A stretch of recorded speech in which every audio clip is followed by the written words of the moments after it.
বিশ্বনবী ইয়াতিম ছিলেন জানেন সবাই। মায়ের পেটে থাকতেই বাবা নাই,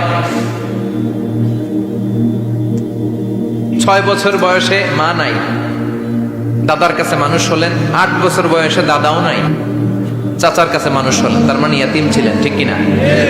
আপনি ইয়াতিম ছিলেন, আমি আপনার আশ্রয় দিয়েছি। এরপর আল্লাহ 2 নাম্বার অনুগ্রহের কথা বললেন, ওয়া ওয়াজাদাকা দাল্লান ফাহাদা। ও নবী, আপনাকে আমি পথহারা পথিকের মতো ঘুরতে দেখেছি, তারপরে সঠিক পথ দেখিয়ে দিয়েছি। ওয়াজাদাকা দাল্লান, আমি আপনারে গোমরা অবস্থায় পেয়েছি, এরকম বলা যাবে? বিশ্বনবী কি 40 বছর বয়সের আগে গোমরা ছিলেন? না, he was searching the right path and Allah guided him to the truth way, to the correct way. উনি পথ খুঁজছিলেন। আমি যাব দেবিদ্বার, কিরে পথ এইটা না ওইটা? আল্লাহকে ওইটা না এইটা দিয়ে যাও, ওইটা দিয়ে যাও না এটা দিয়ে যাও, সুবহানাল্লাহ পড়েন। পথ খুঁজছিলেন, এইটা যাব না ওইটাই, কোনটা আমার পথ, এইটা না ওইটা? ফাহাদা, আল্লাহ বললেন এইটা না ওইটাই চলো, সুবহানাল্লাহ পড়েন।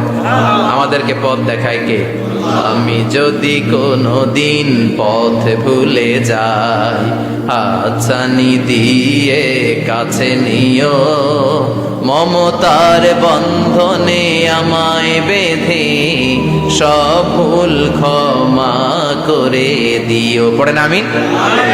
আমরা পথ হারালে পথ দেখায় কে? আবার তাফসিরে এসেছে, আপনি হারিয়ে গিয়েছিলেন, আমি আপনাকে ফিরিয়ে দিয়েছি। পাহাড়ি কোন একটা রাস্তায় বিশ্বনবী ছোটবেলা হারিয়ে গিয়েছিলেন, আল্লাহ তাআলা বিশ্বনবীকে আবার চাচার কোলে ফিরিয়ে দিলেন। এই বর্ণনাটা দুর্বল। সঠিক মত হচ্ছে বিশ্বনবী পথ খুঁজছিলেন, সঠিক পথ, আল্লাহ বিশ্বনবীকে সঠিক পথ দেখালেন, সুবহানাল্লাহ পড়েন। 3 নাম্বার অনুগ্রহ, ওয়াজাদাকা আইলান ফাআগনা, আপনি ছিলেন নিঃস্ব, টাকা পয়সা ছিল না। তাফসিরে এসেছে ফাআগনা বিখাদিজা, খাদিজার মাধ্যমে আমি আপনারে ধনী বানায়া দিছি। বিশ্বনবীর কিন্তু টাকা পয়সা ছিল না, জানেন? ছাগল চড়াতো, কাউবয়। মা মিন নাবিয়্যিন ইল্লা রাআল গানাম, ছাগল চড়াতেন। এরপরে খাদিজাতুল কুবরার স্টাফ হিসেবে, কর্মচারী হিসেবে ক্যারিয়ার শুরু করলেন। এরপর বিজনেস ম্যাগনেট হিসেবে শুরু করলেন। খাদিজাতুল কুবরার সাথে যখন বিয়ে হয়ে গেল, খাদিজাতুল কুবরা তাহেরা, ওনার সব সম্পদের মালিক বিশ্বনবীরে বানায় দিলেন। আল্লাহ বলেন, তোমার তো কিছু ছিল না নবী, খাদিজার মাধ্যমে বিয়ে পড়িয়ে দিয়ে আমি তোমারে ধনী বানিয়ে দিলাম। 3টা অনুগ্রহের কথা স্মরণ করালো কে? 3টা অনুগ্রহের কথা স্মরণ করিয়ে দিয়ে এবার বিশ্বনবীর 3টা ওয়ার্ক প্ল্যান দিবেন। কয়টা ওয়ার্ক প্ল্যান? কয়টা কর্মসূচি? 3টা। শুনবেন? নাম্বার 1, আল্লাহ বললেন, ফাআম্মাল ইয়াতীমা ফালা তাকহার। ও নবী, প্রথম কর্মসূচি, খবরদার এতিমের সাথে খুব খারাপ আচরণ করবেন না। কারণ আপনি নিজেই এতিম ছিলেন। নিজে কি ছিলেন? কথা কন। এতিমে এলাকায় আসেনি? এতিমরা সমাজের সবচেয়ে সুবিধা বঞ্চিত মানুষ। এতিমের সাথে খারাপ আচরণ করবেন না। বিশ্বনবী বলতেন, এদিকে তাকান, আঙ্গুলের দিকে তাকাইছেন, আনা ওয়া কাফিলুল ইয়াতীমি হাকাদা ফিল জান্নাহ, আমি এবং এতিমের রক্ষণাবেক্ষণকারী, লালন পালনকারী একসাথে এইভাবে জান্নাতে থাকবে। এতিমের পালনকারী আমার প্রতিবেশী হবে, আর লালন পালন করবে তো দূরের কথা, এতিমের মাল খাইয়া শেষ। আছে না নাই?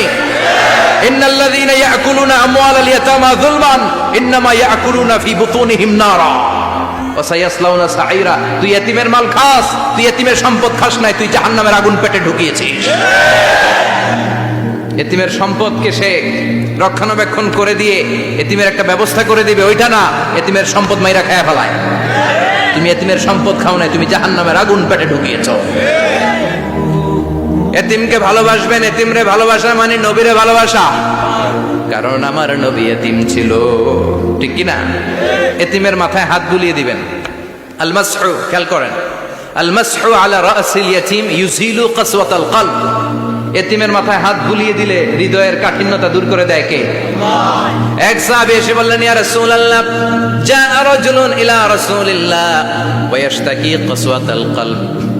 এক লোক এসে বলে, নবী, আমার হৃদয়টা বড্ড শক্ত, হৃদয় নরম হয় না, এমন কিছু আমারে শিখিয়ে দেন যাতে হৃদয়টা নরম হয়ে যায়। বিশ্বনবী বললেন, তোমারে 3টা কাজ করতে বলবো। 1, ইরহামিল ইয়াতীম, এতিমের প্রতি রহমদিল হও। 2, আমসাহ আলা রাসি, এতিমের মাথায় হাত বুলিয়ে দাও। 3, আতইম তুআমাকা মাআহু, তোমার খাবার তার সাথে শেয়ার করো। ইয়ালিনু কলবুক, তোমার হৃদয়টা নরম হয়ে যাবে। অনেকে আছে দোয়া করলে চোখ দিয়ে পানি বের হয় না, আসে না নাই? কঠিন হৃদয়, হৃদয় নরম হয় না। এতিমের মাথায় হাত বুলিয়ে দিবেন, আপনার হৃদয়টারে নরম করে দিবে কে? যাদের ঘরে শান্তি নাই, জ্বালা যন্ত্রণা, একটু এতিমখানায় যাবেন, কিছু দান সদকা করবেন। ওরা খেতে পায় না, ওদেরকে খাবার দিয়ে আসবেন, একটা গরু দিয়ে আসবেন, একটা খাসি দিয়ে আসবেন, ওরা খাবে, আপনার জন্য দোয়া করবে। আর মাথায় একটু হাত বুলিয়ে দিয়েন। বিশ্বনবীর আল্লাহ বললেন, নবী ফাআম্মাল ইয়াতীমা ফালা তাকহার, এতিমকে তুচ্ছ জ্ঞান করবেন না। আপনি নিজেও এতিম ছিলেন, ছোটবেলা বিকেলে খেলতে খেলতে সবার বাবা এসে ছেলেদেরকে নিয়ে যেত, আপনারা নেয়ার মতো কেউ ছিল না। আপনি নিজে এতিম ছিলেন, আপনি ওদের দুঃখ বুঝবেন, এজন্য খবরদার ফাআম্মাল ইয়াতীমা ফালা তাকহার। বিশ্বনবীর আল্লাহ ধমক দিয়ে বলে, ফালা তাকহার, এতিমদের প্রতি কঠোর হবেন না, তুচ্ছ জ্ঞান করবেন না, এতিমের সাথে রূঢ় আচরণ করবেন। এতিমের সাথে রূঢ় আচরণ করা কবিরা গুনাহ। এদের নামে আল্লাহ কোরআনে একটা সূরা দিয়েছেন, আল মাউন। আরাআইতাল্লাযী ইউকাযযিবু বিদ্দীন, পড়েন, ফাযালিকাল্লাযী ইয়াদুউল ইয়াতীম। ইয়াদুউল ইয়াতীম, আপনি কি দেখেন নাই? ওরা দিনকে অস্বীকার করে, আর ওরা এতিমকে ঘাড় ধাক্কা দিয়ে বের করে দেয়। এতিমের সাথে যারা খারাপ আচরণ করে, এরা কখনো ভালো মানুষ হতে পারে না। এজন্য এতিমের সম্পদ অন্যায়ভাবে আত্মসাৎ করা যাবে। এতিমের মাথায় হাত বুলিয়ে দিলে হৃদয়টারে নরম করে দেয় কে? বিশ্বনবী এতিম ছিলেন, তাই এতিমের দরদ বিশ্বনবী ভালো বোঝেন। এজন্য বিশ্বনবীর প্রথম ওয়ার্ক প্ল্যান, কর্মসূচি দিলেন, ফাআম্মাল ইয়াতীমা ফালা তাকহার। খবরদার, নবী এতিমের সাথে কখনো খারাপ আচরণ করবেন। 2 নম্বর কর্মসূচি, ওয়া আম্মাস সাইলা ফালা তানহার। ও নবী, যারা সাইল, যারা ফরিয়াদি, যারা ভিক্ষুক, কখনো তাদেরকে ধমক দিবেন না। ভিক্ষুককে ধমক দিয়েন না, ফিরিয়ে দিয়েন না। আমরা ভিক্ষুককে ধমক দেই, ফিরিয়ে দেই। গাড়ির মালিক গাড়িতে বসে আছে, রাস্তায় জ্যাম, কিছু ভিক্ষুক এসে স্যার 2টা টাকা দেয়, ধমক দেয়, আছে না নাই? ও ভাঙ্গা থালা হাতে নিয়ে দাঁড়িয়ে আপনার কাছে টাকা যায়। আপনি বড় সাহেব, ওরেও বড় সাহেব বানাইতে পারতো কে? ওই ভাঙ্গা থালাটা আপনারে হাতে দিয়ে রাস্তায় নামাইতে পারতো কে? এই কাজটা করতে আল্লাহর কয় সেকেন্ড লাগে? এজন্য ফাআম্মা সাইলা ফালা তানহার, খবরদার, ফরিয়াদি ভিক্ষুককে তাড়িয়ে দিয়েন না। যতটুকু পারেন দেন। বিশ্বনবী কখনো কোনো ফরিয়াদিকে তাড়িয়ে দিতেন না। সুবহানাল্লাহ পড়েন। যেই বিশ্বনবীর কাছে এসে কিছু চাইতো, বিশ্বনবী দিতেন। বিশ্বনবী কখনো কাউকে ফিরিয়ে দিতেন না। বিশ্বনবীর কাছে চাওয়া মাত্র বিশ্বনবী দিতেন, না বলতে জানতেন না। সুবহানাল্লাহ পড়েন। না, এটা কেমন করে বলে বিশ্বনবী জানতেন না। একবার এক সাইল এসে বললে, ইয়া রাসূলুল্লাহ আ'তিনি কামিসান, আমাকে একটা জামা দেন। বিশ্বনবীর গায়ে তখন একটাই জামা। কয়টা? বিশ্বনবী কি আর করবেন, না তো করতে জানেন না, নিজের জামাটাই খুলে দিয়ে দিলেন। এখন বিশ্বনবীর গায়ে কয়টা জামা? কয়েকটা। কয়টা? কোনো জামা নাই। ছিল কয়টা? ওইটাই তো দিয়ে দিস। আল্লাহ বিশ্বনবীরে বললেন, ওয়াল্লাযীনা ইযা আনফাকু লাম ইউসরিফু ওয়া লাম ইয়াকতুরু ওয়া কানা বাইনা যালিকা কাওয়ামা। মুমিনদের বৈশিষ্ট্য হবে এমন, যখন দান করবে, দান করতে যে অপচয় করবে না, কিপটামিও করবে না, মাঝামাঝি। সুবহানাল্লাহ। মানে বুঝালেন নবী, আপনার যদি 2টা জামা থাকতো না হয় একটা দিতেন। ছিল কয়টা? তো ওইটা যে দিয়েছেন আপনি গায়ে দিবেন কি? কি নবী ছিল? একটা ছিল, একটাই দিয়ে দিয়েছে। সুবহানাল্লাহ পড়ে। এজন্য যারা সাইল, ফরিয়াদিদেরকে তাড়িয়ে দেওয়া যাবে না। উপরের হাত নিচের হাতের চেয়ে উত্তম। যারা দান করে, যারা সাইল ফরিয়াদিদেরকে দেয়, ভিক্ষুকদেরকে যারা দেয়, তাদেরকে পছন্দ করে কে? দে যাকাত, দে যাকাত, তোরা দে রে যাকাত, তোর দিল খুলবে পরে, আগে খোলো খাত। দে যাকাত, দে যাকাত, তোরা দে রে যাকাত। ঠিক কি না? দানশীলদের পছন্দ করে কে? আল্লাহ কৃপণদেরকে পছন্দ করে না। আল্লাহ দানশীলদেরকে পছন্দ করে। ডান হাত যা দান করে, বাম হাত তা জানে না, তার মানে গোপন দান। কি দান? গোপন দান আল্লাহর কাছে প্রিয়। গোপন দান আল্লাহর ক্রোধকে প্রশমিত করে, কমিয়ে দেয়। আপনার কোনো পাপ কাজের কারণে আল্লাহ যদি আপনার উপর রেগে থাকে, আপনি গোপন কিছু সাদাকা করবেন, দেখবেন আল্লাহর রাগ কমে গিয়েছে, আল্লাহ আপনার উপর খুশি হয়ে গিয়েছে। সুবহানাল্লাহ পড়েন। কিন্তু লোক দেখানো যদি 1 কোটি টাকা দেন,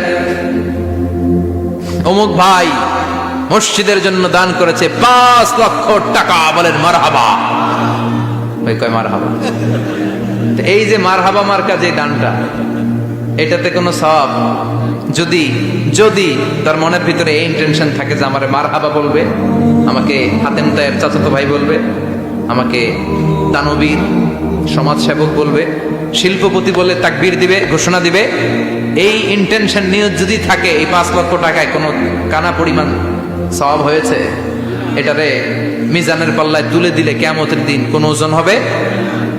কিন্তু আল্লাহরে খুশি করার জন্য 1 টাকা দিয়েছেন দান বক্সে। জুমার দিন বক্স যায় না, দান বক্স, 1 টাকার কয়েন টুপ করে ফেলে দিলেন, একজনকে দেখানোর জন্য দিলেন। তিনি কে? ওইটাকে উহুদ পাহাড়ের সমান ভারী করে আপনার আমল নামে আল্লাহ তুলে দিবে। কামা ইউরাব্বি ফুলুয়াহু, হাদিসে এসেছে, ওটের মালিক যখন দেখে তার ওটের বাচ্চা হয়েছে, তখন ওটের মালিক বড্ড খুশি হয়ে যায়। এই বাচ্চাটারে খাইয়ে দাইয়ে পেলে পুষে বড় করে। আমাদের দেশে যারা গরু পালে, গরু গাভী পালে না, কথা বলেন, পালে, তো বাচ্চা হলে এটারে বড় করে কুরবানির হাটে বিক্রি করবে, আছে না নাই? এটা আস্তে আস্তে বড় করতে থাকে, বড় করে করে বিশাল নাদুস নাদুস করে। আল্লাহ বলে, যেই দানটা তুই আমার জন্য করেছিলি, ওটা যদিও সামান্য হয়, আমি বাছুরের মতো খাইয়ে দাইয়ে পেলে পুষে বিশাল বড় করে উহুদ পাহাড়ের সমান করে তোর আমল নামার ভিতর কিয়ামতের দিন ঢুকায় দেব। এজন্য আম্মা সাইলা ফালা তানহার, খবরদার ভিক্ষুককে ধমক দিবেন না। 3 নাম্বার কর্মসূচি, ওয়া আম্মা বিনিআমাতি রাব্বিকা ফাহাদ্দিস, আপনার রবের পক্ষ থেকে যেই নিয়ামতগুলো পেয়েছে এগুলোর বর্ণনা শুরু করে দেয়। ওয়া আম্মা বিনিআমাতি রাব্বিকা ফাহাদ্দিস, রবের পক্ষ থেকে যে নিয়ামত পেয়েছেন এগুলো বর্ণনা শুরু করে দেন। অনেকে আছে আল্লাহর পক্ষ থেকে অনেক নিয়ামত পেয়েছে, এগুলোর প্রকাশ ঘটায় না, আছে না নাই? কথা কন। কোটি টাকার মালিক হয়েছেন আপনি, কোটি কোটি টাকার মালিক। অনেকে আছে 1000 কোটি টাকার মালিক, সিরা জামা পরে, আছে না নাই? তো আপনারা সিরা জামা পড়তে কইছে কি? আপনি কোটিপতি, আপনি দামি জামা পরবেন, আপনি দামি গাড়িতে চড়বেন, আর শুকরিয়া করবেন কার? আপনাকে আল্লাহ ছেলে মেয়ে দিয়েছে অনেক, বলেন যে আল্লাহ আমার অনেকগুলো ছেলে দিয়েছে, আলহামদুলিল্লাহ, সবগুলো নামাজি। আল্লাহ আমার অনেক সম্পদ দিয়েছে, আলহামদুলিল্লাহ, আমি যাকাত দেওয়ার চেষ্টা করি। সব বলবেন শুকরান লা ফাখরান, শুকরিয়া করে বলবেন, কোনো ফাখার করে নয়। তার মানে আল্লাহর দেয়া নিয়ামতের শুকরিয়া আদায়ের মধ্যে, ওইটা প্রকাশ করার মধ্যে কোনো দোষ নাই। চিৎকার করে বলেন ঠিক কিনা? এজন্য আল্লাহ বললেন, ওয়া আম্মা বিনিআমাতি রাব্বিকা ফাহাদ্দিস, আল্লাহর দেয়া নিয়ামতের শুকরিয়া আপনি করেন, আল্লাহর দেয়া নিয়ামতের বর্ণনা আপনি শুরু করে দেন। সুবহানাল্লাহ বলেন। তাহলে 3টা কর্মসূচি দিলেন, চিল্লায় বলেন কয়টা?